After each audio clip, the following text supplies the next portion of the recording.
Salut les geeks. Aujourd'hui, je vous parle de deux films de David Cronenberg que j'adore, le remake de La Mouche et Vidéodrome.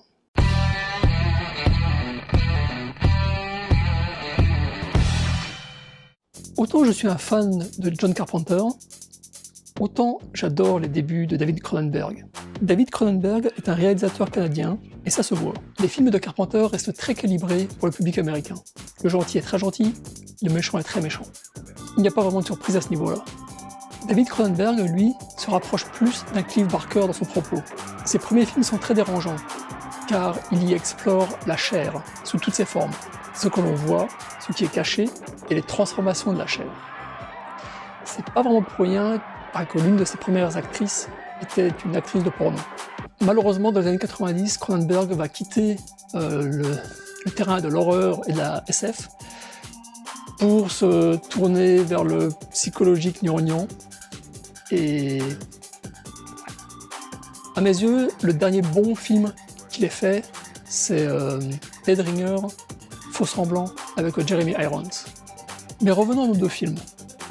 Vidéodrome, j'en ai deux versions. J'aime bien d'ailleurs celle-là. C'est une version fausse VHS, avec le message « Long live the new flesh », longue vie à la nouvelle chair. D'ailleurs, j'ai ma télévision qui est juste là, je vais essayer de la mettre dedans. Vidéodrome, le film de 1983, raconte l'histoire du patron d'une petite chaîne de TV interprétée par James Wood, qui tombe par hasard sur une chaîne cryptée, bien avant Canal+, spécialisée dans la violence et la torture. Le héros, au cours de son enquête, bascule dans une réalité alternative. Ou alors il a simplement des hallucinations. J'adore ce genre de film où, tout comme dans L'Antre de la folie, on ne sait pas en fait si le héros a raison ou s'il est complètement fou. On ne sait pas si le monde autour de lui a changé ou si c'est lui qui simplement a des hallucinations ou est fou. Et tout l'univers intérieur de Cronenberg est présent dans ce film, avec sexualité bizarre, transformation de la pensée et du corps, effets spéciaux gore qui étaient très sympas pour l'époque.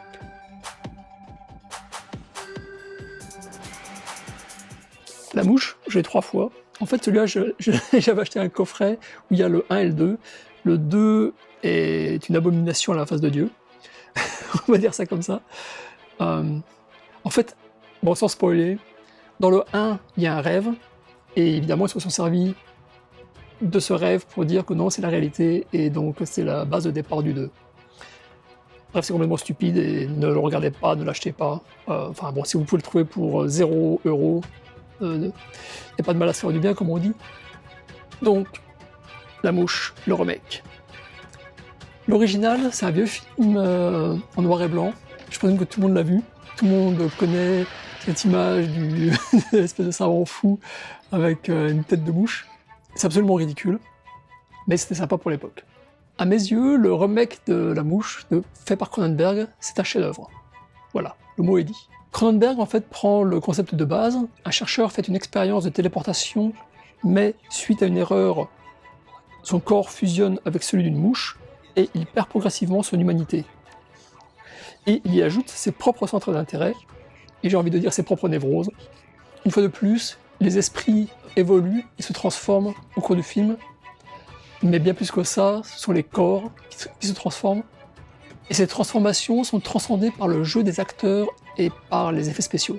Franchement, Goldblum et Davis vous font croire à cette histoire d'amour impossible, une histoire d'amour tragique. Et il faut le talent de ces deux acteurs pour vous y faire croire.